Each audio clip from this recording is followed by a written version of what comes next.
We're with Travis Williams. He is the Chief Operating Officer at Lift Jacks. Thank you so much for being here with me today. Thank you for being here at the store. Yeah, we've talked about it several times on the show, but this is my first time here, and obviously in the historic east side of Jacksonville. Talk about the significance of this shop and the history that goes back.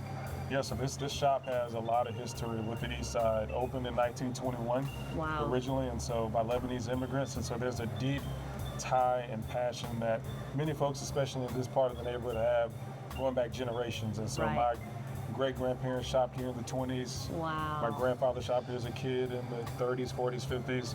It was my bus stop as a kid. And so there are a lot of ties that people who have deep roots in the neighborhood have with this location at 1478 Florida Avenue. We're just so happy to be able to play a part in reopening it and having future generations have an experience with the store as well. Yeah, that's fantastic. Talk about the significance of this and the impact it's made to be able to reopen for the folks who live here. So it's significant because this is a historic African-American neighborhood, the historic east side, and being able to solve a need that we have, which is being a food desert, being able to open this store back up and give residents who generationally grew up having a place to shop in their neighborhood, but also over the last 15 years, this neighborhood became a food desert. And so being able to bring this asset back, but not just the grocery store, you have the Good Career Center at the second floor, you have ViStar Credit Union on the second floor as well. So being able to solve a food desert need as well as a banking desert need, that was a game changer for the neighborhood and the work happening in the east side. Right, and so what has the impact been since reopening? Like on the community, what kind of feedback have you heard? I think there's, of course, access feedback of, hey, I can walk somewhere to get groceries and to get meat and to get vegetables. I can drive somewhere. I live nearby, or work nearby rather. I live across town. I can go somewhere that's a little smaller and more quaint and pick something up.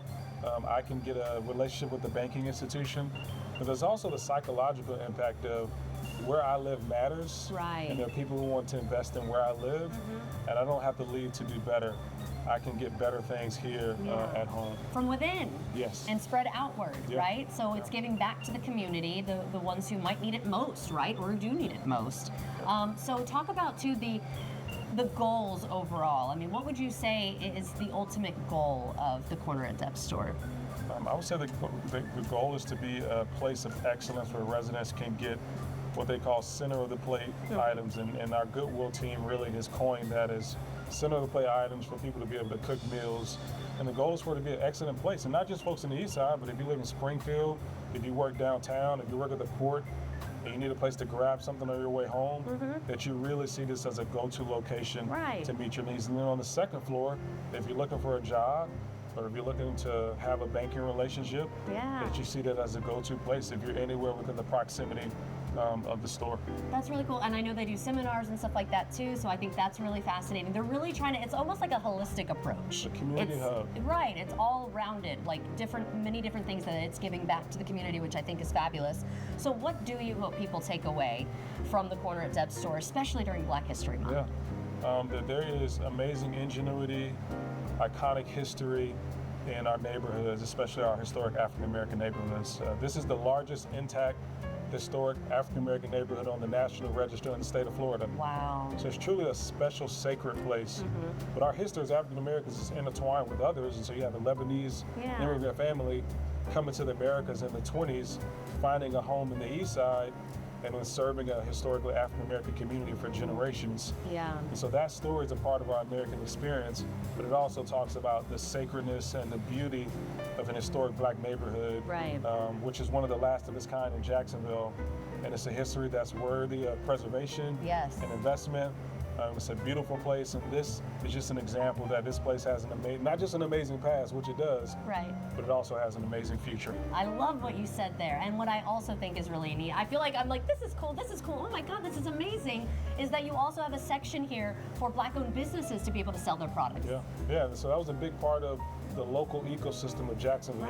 How does this store get a chance to highlight local businesses, many of them being Black-owned farmers and businesses that people can come in to buy their products? So the economic development opportunity is robust, and we're just getting started. Goodwill being the lead on this store, and they're just getting started, doing an amazing job. hiring local people. I think Yep. over 50% of the employees live in the neighborhood. Oh, wow. And all that honors the history of Black history in America and the Black economics that happen in communities like the East Side, is being able to have all those things happen in a concentrated place like the Cornett Debs. And it's a place where everyone is welcome and can be involved as well. So I think that's fabulous. Travis, thank you so much for being here with me Pleasure. today and letting me check it out. This place is fantastic, and what you guys are doing for the community is amazing. So thank you. Come stop by. Yeah, stop by the Don't- corner of Debs. Don't leave your card at home.